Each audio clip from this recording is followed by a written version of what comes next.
원리 해설, 피조세계를 창조하신 목적. 이성성상의 주체로 계시는 하나님의 상징적인 실제 대상으로 창조된 것이 피조세계요, 형상적인 실제 대상으로 창조된 것이 인간이라 함은 이미 논술한 바와 같다. 그러므로 인간은 피조세계를 종합한 실제상이다. 하나님은 장차 창조하실 인간을 표본으로 하여 피조세계를 창조하신 것이다. 영인체를 표본으로 전개하여 무형실제세계를 창조하셨고, 육신을 표본으로 전개하여 유형실제세계를 창조하셨으므로 인간은 이 두 세계의 중간 매개체요, 따라서 화동의 중심이 되는 두 세계의 주관자로서 영인체로는 무형실제세계를, 육신으로는 유형실제세계를 주관하도록 창조된 것이다.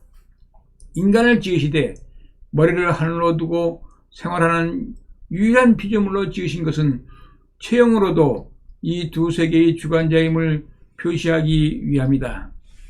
그리고 인간은 전 피조세계의 축소형이므로 그 전체의 구조와 요소와 소성이 전부 구비되어 있다.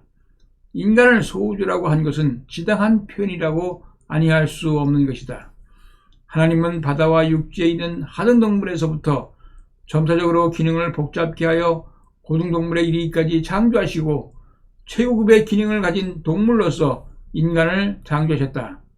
생물계가 진화하는 것 같이 보이는 것도 이와 같이 하등 동물에서부터 점차적인 창조 과정을 통하여 창조된 동물계를 결과적으로만 관찰하기 때문에 일어난 착오인 것이다. 갑이라는 생물이 진화되어 을이라는 생물이 되었다고 하면 을과 갑은 전혀 별개의 생물이기 때문에 갑의 입장에서 보면 읍은 갑을 재료로 한 새로운 창조라고 아니할 수 없다. 이런 의미에서 만일 진화론을 시인한다면 진화는 곧 새로운 창조를 의미하는 것인데, 만일 생물이 진화할 수 있다면 그 진화의 힘, 즉 새로운 창조의 힘은 어디로부터 올 것인가? 생물 자체가 창조의 힘을 창조하면서 진화할 수는 없는 것이다. 그리고 다음 편에서 논할 것이지만 영인체를 소유한 피조물은 인간뿐이다. 원 인류가 아무리 인간에 유사한 동물이라 할지라도 그에게는 영인체는 없는 것이다. 이런 점에서 보더라도 인간은 원래 원 인류와는 그 기원이 전혀 다르다는 것을 짐작할 수 있는 것이다. 이와 같이 인간은 최고급의 동물로서 창조되었으므로 인간에게는 어떠한 동물의 구조와 요소와 소성도 모두 구비되어 있는 것이다. 이를테면 인간이 어떠한 동물의 소리도 다 낼 수 있다는 것은 어떠한 동물의 발성기의 성능도 다 가지고 있다는 것을 의미한다. 인간의 나체를 완전히 그릴 수 있는 화가라면 그는 다른 어떠한 그림도 완전히 그릴 수 있다는 것은 인간의 육체는 그 어떠한 피조물의 형선의 미도 다 가지고 있다는 것을 의미하는 것이다. 인간은 동물뿐만 아니라 식물의 형도 전부 구비하였다. 인간은 생물의 최고급의 기능을 갖고 있기 때문에 그 세포도 그러하므로 동물은 물론 식물의 세포의 어떠한 구조와 성능도 다 구비하였다. 인간은 식물의 잎에 해당하는 폐를 갖고 있다. 폐는 체형으로 보아도 나뭇잎에 표피를 씌운 것까지 되어 있지만 기능적으로 보아도 폐로서 무형의 영양소인 산소를 섭취하는 것은 탄소를 섭취하는 잎의 역할과 같고, 위는 식물의 뿌리와 같이 유형의 영양소를 섭취하며 심장은 식물의 줄기와 같이 영양소를 전신에 공급하여 생활 기능을 유지하는 것이다. 또 인간에게는 식물의 식관과 도관에 해당되는 동맥과 정맥이 있는 것이다.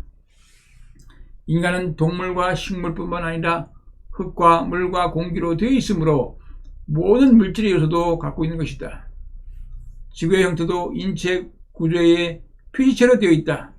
지구는 식물 덮이운 지국이 있고 지층에 지하천이 있고 그 속에 암층과 암층으로 둘러싸인 용암층이 있으니 이것은 바로 솜털이 있는 피부가 있고 근육 속에 혈관이 있고 근육 밑에 골격과 골격으로 둘러싸인 골수가 있는 인체와 같은 것이다.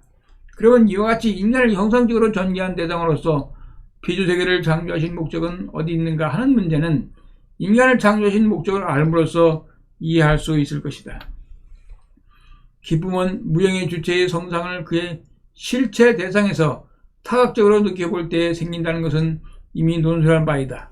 그러므로 피조세계를 창조하신 목적은 인간으로 하여금 그 자체가 갖고 있으나 독자적으로는 느낄 수 없는 주체적 성상에 대한 모든 느낌을 그 성상의 실제 대상으로 창조된 모든 피조물로 인하여 타각적으로 느끼도록 하여 모든 기쁨과 화평을 갖게 하기 위함이다.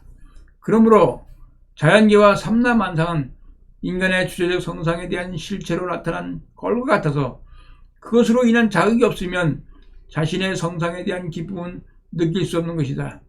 이제 꽃 한 송이를 보고 기뻐하는 것은 바로 독자적으로는 느낄 수 없었던 꽃에 대한 자체의 주체적 성상을 그의 실제 대상인 꽃에 의하여 느낄 수 있기 때문이다.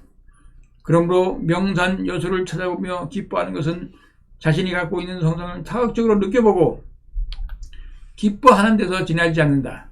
이와 같이 자극적인 대상으로 지어주신 피조세계 이것만 인간은 타락성으로 인하여 그를 보아도 느끼지 못하고 있는 것이니 만물이 탄식하는 원인 로마서 8장 20절은 여기에 있는 것이다.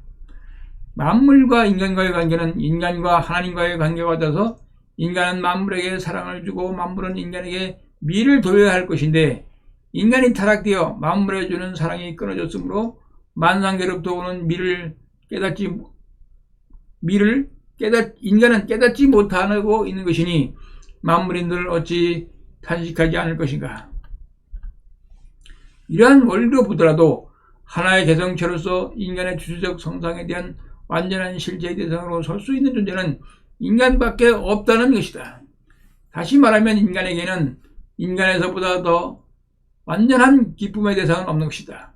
그러나 타락으로 인하여 인간은 만물보다 거짓됨, 레위기 17장 9절으로 많은 수제들은 인간 세계를 피하여 산중으로 들어가 자연과 접하려는 것이다. 이제 인간이 인간을 대하여 무쌍한 기쁨과 화평을 느낄 수 있는 세계가 와야 할 것이니 이 세계가 바로 인간 조상이 타락되지 않고 이루어 나왔을 것이었던 것과 같은 창조적 이상이 이루어진 세계요. 동시에 타락 인간이 찾아 세워야 할 세계다.